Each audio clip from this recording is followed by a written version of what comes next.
Hello guys, स्वागत है आपका मेरे चैनल पर। आज के इस लेक्चर में हम लोग डिफरेंट काइंड्स ऑफ सेट के बारे में पढ़ने वाले हैं। इस लेक्चर को शुरू करने से पहले मैं ये बता दूं आपको कि अगर आपने सेट थ्योरी के पार्ट 1 वीडियो को नहीं देखा है तो सबसे पहले आप उस वीडियो को चेकआउट करें।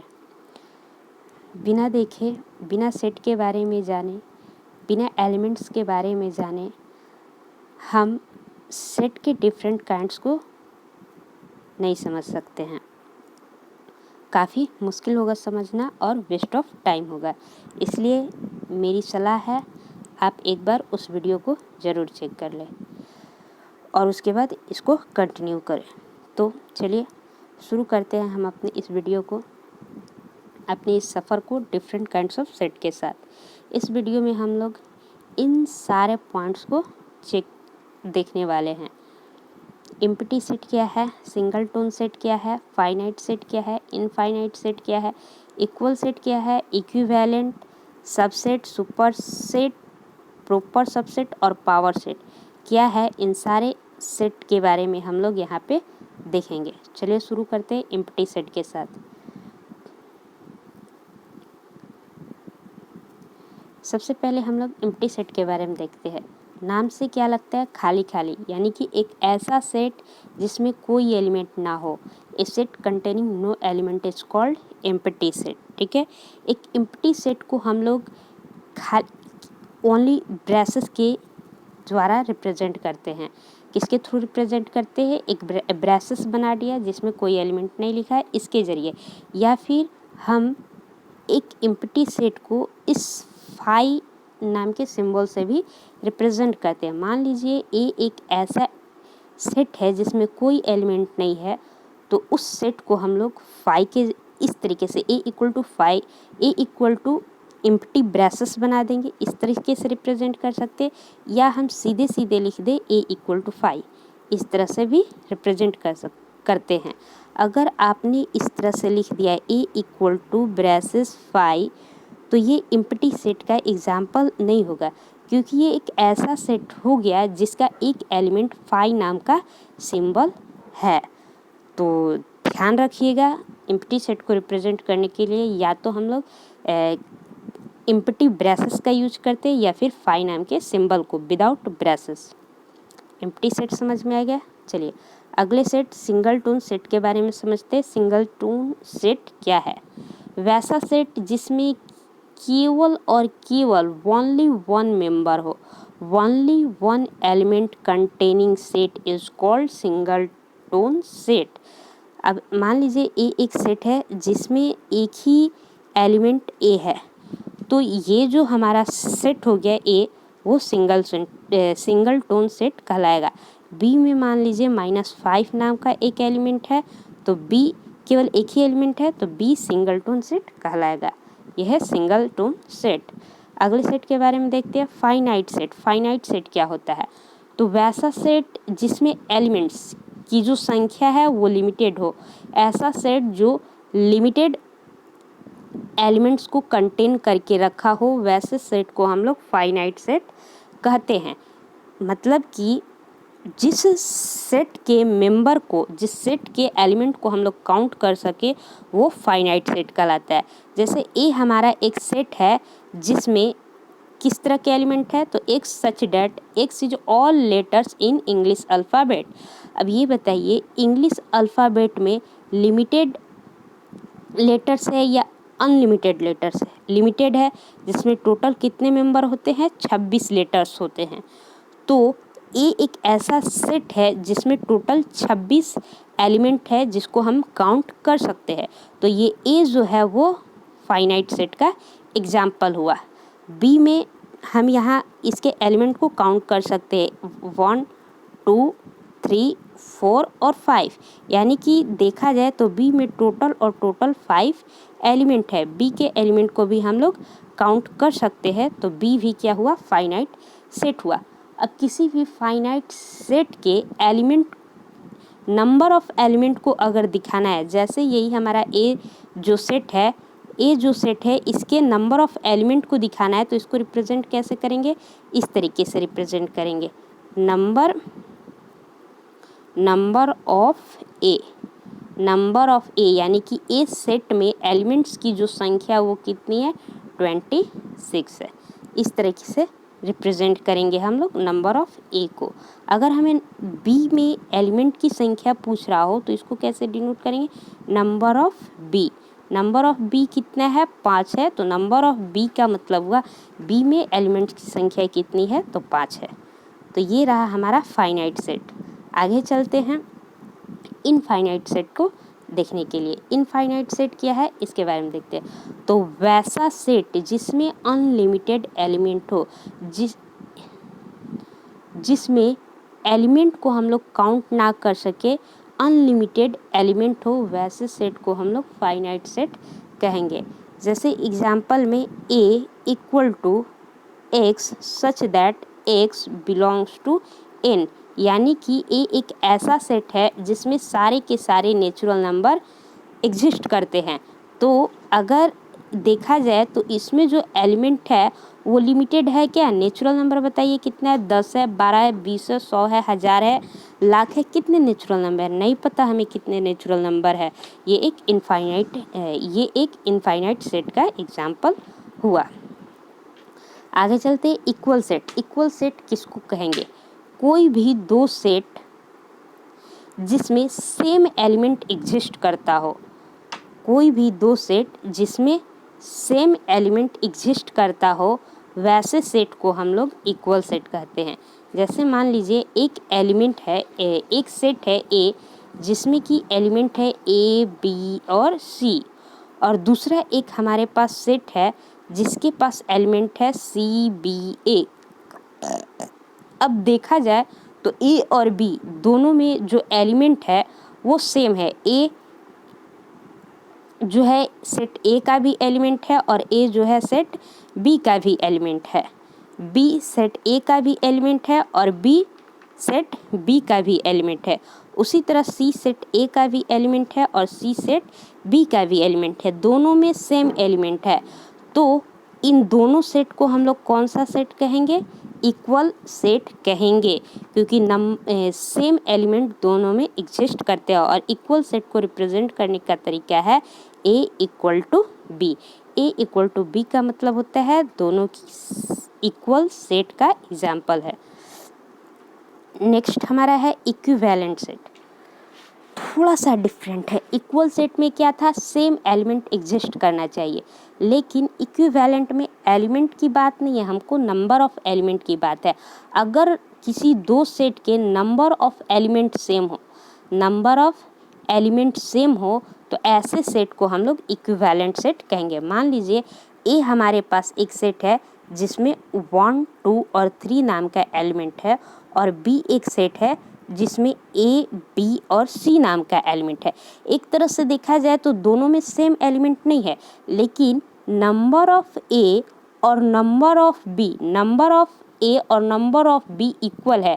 ए में भी 3 एलिमेंट है और बी में भी 3 एलिमेंट है, तो दोनों में नंबर ऑफ एलिमेंट इक्वल है। सो ए और B is equivalent set.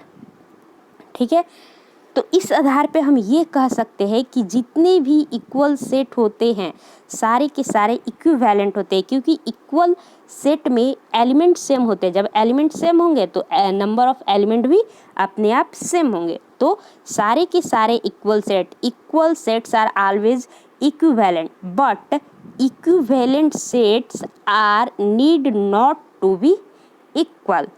Equivalent set जो होंगे वो इक्वल सेट होंगे, ये ज़रूरी नहीं है। बात समझ में आ गई। चलिए अगले देखते हैं। अगला सेट हमारे पास क्या है, अगला है सबसेट। सबसेट क्या है, ध्यान से समझिएगा। सबसेट क्या है,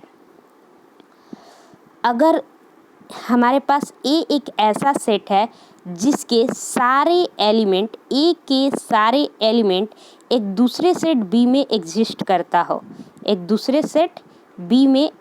करता हो, तो इस कंडीशन में ए जो होता है बी का सबसेट कहलाता है। और सबसेट को रिप्रेजेंट करने का तरीका हमारे पास क्या है, सी के नीचे डैश लगा देंगे, ये सबसेट का सिंबल है, सबसेट को रिप्रेजेंट करता है। ठीक है, तो सबसेट क्या है, अगर किसी सेट ए के सारे एलिमेंट दूसरे सेट बी में एग्जिस्ट करते हो तो ये ए जो होता है ये सबसेट होता है बी का। ठीक है, यहाँ पे क्या देख रहे हैं, ए के एलिमेंट है 1 2 जो कि बी में भी एग्जिस्ट करते हैं, तो ए बी का सबसेट कहलाएगा। यहाँ पर बी जो है वो सुपरसेट कहलाता है, यहाँ पे बी का भी नाम है। ए को तो सबसेट कहेंगे बी का, लेकिन बी को ए का क्या कहेंगे, बी को ए का सुपरसेट कहेंगे। बात क्लियर हुई।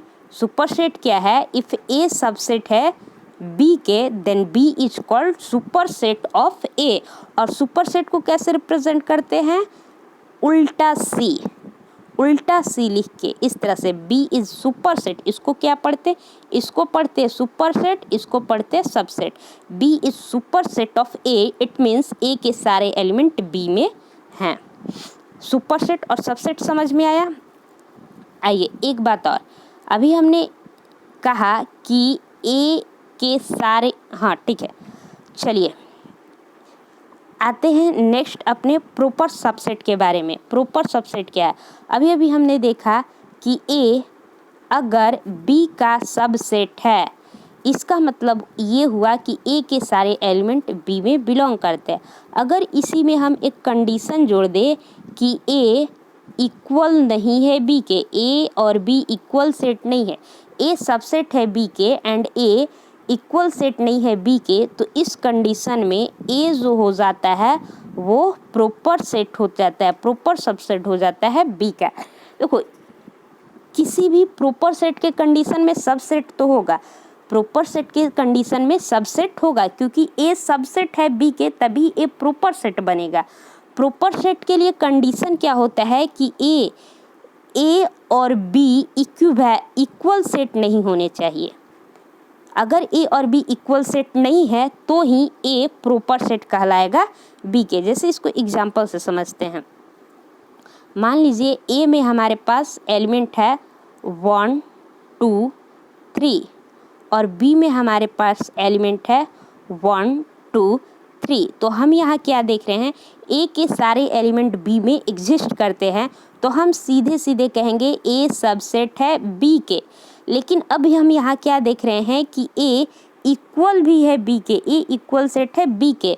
तो अगर कोई कह दे कि ए प्रॉपर सेट होगा बी के, तो ये एकदम गलत हो जाएगा, क्योंकि प्रॉपर सेट के लिए कंडीशन क्या होता है, प्रॉपर सेट के लिए कंडीशन होता है ए नॉट इक्वल टू बी। आई बात समझने। अगर वही मान लीजिए, अगर वही हमारे पास इस बी में हमारे पास एक और एलिमेंट होता, एक और एलिमेंट 4 होता, ठीक है, तो हम क्या देख रहे हैं, ए के सारे एलिमेंट बी में अवेलेबल है, बी में एग्जिस्ट करते हैं, ठीक है, तो कह सकते हैं ए सबसेट है बी के। साथ ही में हम देख रहे हैं ए और बी इक्वल सेट नहीं है, यानी कि बी के सारे एलिमेंट ए में नहीं है, तो यहाँ पे क्या है, ए इक्वल नहीं है बी के, इसलिए इस कंडीशन में ए जो होगा वो प्रॉपर सेट होगा बी का। इस कंडीशन में हम लोग ए को बी का प्रॉपर सेट भी कह सकते हैं। और प्रॉपर सेट को रिप्रेजेंट करने का तरीका क्या है, सी से प्रॉपर सेट को रिप्रेजेंट करते हैं, सबसेट को सी के नीचे डैश लगा के, सुपर सेट को उल्टा सी और नीचे डैश लगा के। ठीक है, इतनी बात समझ में। एक और एग्जांपल देखते हैं। मान लीजिए ए में हमारा एलिमेंट है 1 2 5 और बी में हमारा एलिमेंट है 1 2 और 3। अब हमें यहाँ ये बताना है कि ए बी का सबसेट है क्या, तो हम यहाँ पे क्या देख रहे हैं, ए के सारे एलिमेंट बी में हैं, नहीं, बी के सारे एलिमेंट ए में हैं, नहीं, तो यहाँ पे ए सबसेट नहीं होगा बी का। सबसेट का मतलब एक सेट के सारे एलिमेंट दूसरे में एग्जिस्ट करना चाहिए, तभी वो सेट दूसरे का सबसेट कहलाएगा। सबसेट से हमारा कुछ रिजल्ट बनता है, एक एक करके रिजल्ट को देखते हैं। सबसे पहली बात कि जो भी हमारे पास सेट है, जो भी हमारे पास सेट है वो खुद का सबसेट होता है। जैसे ए हमारे पास एक सेट है जिसमें 1 2 और 3 एलिमेंट है, ठीक है। अब ये मुझे बताओ, क्या ए के सारे एलिमेंट ए में एग्जिस्ट करते हैं? क्या ए के सारे एलिमेंट ए में एग्जिस्ट करते हैं? बिल्कुल। ए में क्या है 1 2 3 और उसी ए में 1 2 3 तो अवेलेबल है, तो हम कहेंगे ए के सारे एलिमेंट ए में है, इसलिए ए खुद का ही सबसेट है। ए खुद का ही सबसेट है। पहली बात कि हर सेट खुद का ही क्या होता है? सबसेट होता है। दूसरी बात, एक इम्प्टी सेट जो होता है, इम्प्टी सेट हर सेट का सबसेट होता है। Empty set is a subset of every set. Empty set her set का सबसेट होता है। क्यों होता है? तो इम्प्टी सेट में मेंबर क्या होते हैं, पहले ये बताओ। इम्प्टी सेट में कोई मेंबर नहीं होते। जब इसमें कोई मेंबर नहीं है तो हम इसको क्यों नहीं कहेंगे कि ये ए का सबसेट है? बिल्कुल कहेंगे। एलिमेंट सेम होना चाहिए, इसमें तो कोई एलिमेंट ही नहीं है, सेम क्या करेंगे? तो इम्प्टी सेट हर सेट का मेंबर होता है। चलिए, इतनी बातें समझ में आ गई। तीसरी बातें समझाने से पहले मैं आपको एक चीज़ और बताती हूँ। जैसे हमारे पास ये ए एक सेट है 1 2 और 3 एलिमेंट वाला, ठीक है। और कोई पूछ दे कि ए के सबसेट क्या होंगे? सब पॉसिबल सबसेट ऑफ ए। अगर कोई आपसे पूछे पॉसिबल सबसेट ऑफ ए के पॉसिबल सेट आप बता दो क्या क्या होंगे, तो सबसे पहले तो मैं यही बोलूँगी 5 is the subset of A, because अभी हमने देखा, sorry, empty set is a subset of A, because अभी हमने देखा कि इम्प्टी सेट हर सेट का सबसेट होता है, ठीक है। इसके बाद अगर हम एक सेट लिखे जिसमें एलिमेंट 1 है, तो क्या ये 1 इसका सबसेट नहीं होगा? बिल्कुल होगा। अगर हम 2 लिखे तो क्या ये 2 इसका सबसेट होगा? बिल्कुल होगा। अगर हम 3 लिखें तो क्या ये इसका सबसेट होगा? बिल्कुल होगा। अगर हम 1 और 2 लिखें तो क्या 1 2 इसका सबसेट होगा? बिल्कुल होगा। 1 3 बिल्कुल होगा। 2 3 बिल्कुल होगा। और अभी हमने ये भी देखा कि every set is a subset of itself. It means 1 2 और 3 नाम का एक सेट भी इस ए का क्या होगा? सबसेट होगा। तो इस ए के पॉसिबल सबसेट हमारे पास कितने आए? 1 2 3 4 5।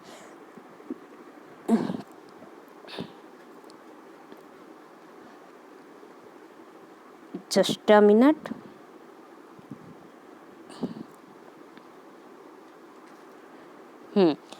इस ए के टोटल सबसेट कितने हैं? 1 2 3 4 5 6 7 और 8। इस ए के टोटल 8 सबसेट बने, तो किसी भी सेट के नंबर ऑफ सबसेट कितने होंगे, अगर ये हमें पता करना होगा तो उसके लिए हमारे पास एक फार्मूला है, और वो फार्मूला क्या कहता है? 2 to the power n। 2 to the power n, ठीक है।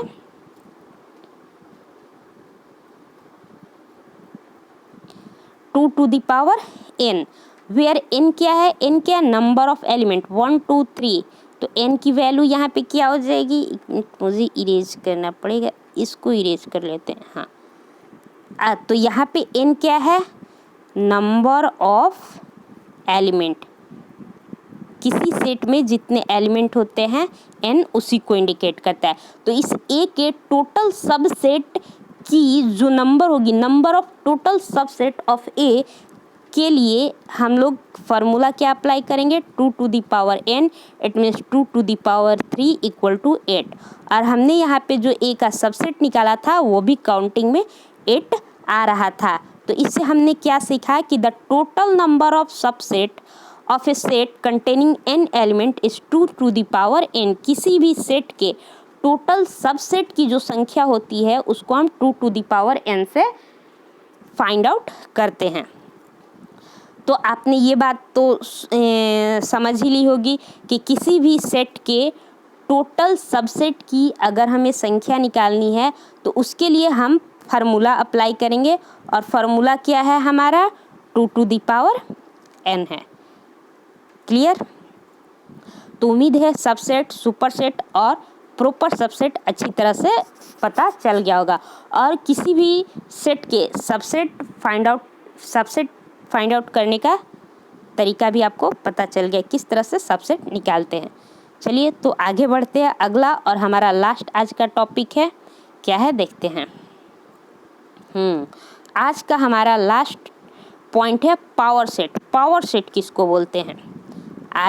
अब हम लोग पावर सेट के बारे में देखते हैं, पावर सेट क्या है। चलिए, तो the set of all subset of a given set A is called the power set of ए।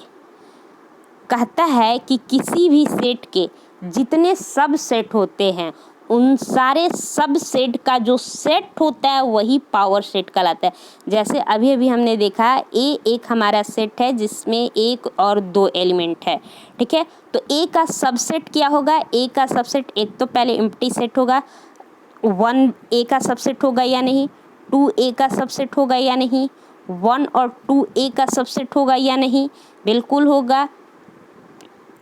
तो ए के टोटल सबसेट ये बनते हैं।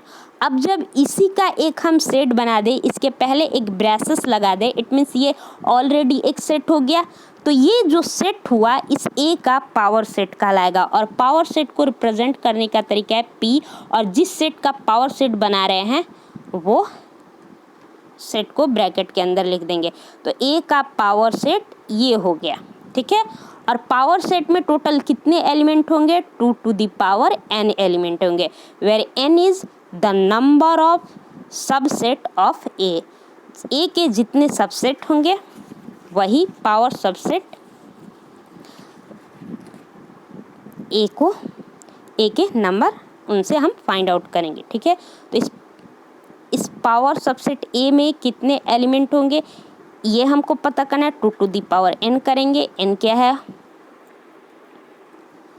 1 और 2 element of A, 2 to the power 2 equal to 4, यानी कि ये जो हमारा पावर सेट है उसके टोटल कितने एलिमेंट होंगे? 4 एलिमेंट होंगे। जितने ए के सबसेट बनेंगे वो सारे पावर सबसेट ए के एलिमेंट होंगे। पावर सेट समझ में आया? The set of all subset of a given set A is called the power set of A. Power set को पी ए से रिप्रेजेंट करते हैं। पी ए पी बी यानी कि सेट का जो नाम होगा वो नाम यहाँ पे हम इंडिकेट करेंगे। ये था हमारा पावर सेट। उम्मीद है आपको इतनी बातें अच्छी तरह से समझ में आई होंगी। हमने यहाँ पे क्या क्या देखा है? एम्प्टी सेट देखा। एम्प्टी सेट के बाद हमने क्या देखा था? सिंगलटन सेट देखा, फाइनाइट, इनफाइनाइट। एम्प्टी सेट देखा जिसमें एक भी एलिमेंट ना हो, वैसे सेट को एम्प्टी सेट बोलते हैं। उसके बाद सिंगलटन सेट देखा जिसमें सिर्फ और सिर्फ ओनली 1 एलिमेंट हो, उसको सिंगलटन सेट बोलेंगे। फिर हमने फाइनाइट सेट देखा जिसमें नंबर ऑफ एलिमेंट लिमिटेड हो, फाइनाइट सेट। फिर इनफाइनाइट सेट के बारे में देखा जिसमें नंबर ऑफ एलिमेंट अनलिमिटेड हो, वैसे सेट को इनफाइनाइट सेट कहते हैं। इनफाइनाइट सेट के बाद हमने इक्वल सेट देखा। अगर 2 सेट अवेलेबल है हमारे पास और एक सेट के सारे एलिमेंट दूसरे में और दूसरे के सारे एलिमेंट पहले वाले में हो, एग्जिस्ट करते हो, तो वैसे सेट को हम लोग इक्वल सेट का वैसे सेट को हम लोग कौन से सेट के नाम से जानते हैं? इक्वल सेट के नाम से जानते हैं। उसके बाद हम लोगों ने इक्विवेलेंट सेट को देखा। इक्विवेलेंट सेट क्या है? अगर 2 सेट में नंबर ऑफ एलिमेंट इक्वल हो, 2 सेट के नंबर ऑफ एलिमेंट इक्वल हो, तो वैसे सेट को हमने इक्विवेलेंट सेट कहा। इसके बाद हमने सबसेट देखा। सबसेट में हमने क्या देखा था? अगर ए के सारे एलिमेंट दूसरे सेट बी में एग्जिस्ट करते हैं तो ए बी का सबसेट कहलाता है, और इस कंडीशन में बी जो है ए का सुपरसेट कहलाता है। इसी कंडीशन में बी ए का क्या कहलाता है? सुपरसेट कहलाता है, ठीक है। उसके बाद हमने प्रॉपर सबसेट देखा था कि अगर प्रॉपर सबसेट में हमने क्या देखा था कि अगर ए सबसेट है बी के और साथ ही साथ ए बी के इक्वल सेट नहीं है, ए और बी इक्वल सेट नहीं है, तो इस कंडीशन में ए को हम लोग प्रॉपर सबसेट कहते हैं बी का। यही था प्रॉपर सबसेट। सबसेट पर कुछ हमने रिजल्ट भी देखे थे। पहला, every set is a subset of itself, empty set is a subset of every set, और किसी भी सेट के नंबर ऑफ सबसेट कितने बनेंगे, तो 2 टू द पावर n के इक्वल बनेंगे। ठीक है, इतनी बातें समझ में आएगी। और लास्ट में हमने पावर सेट देखा। पावर सेट किसी भी सेट ए के जितने भी सबसेट हैं उनका एक सेट पावर सेट कहलाता है। पावर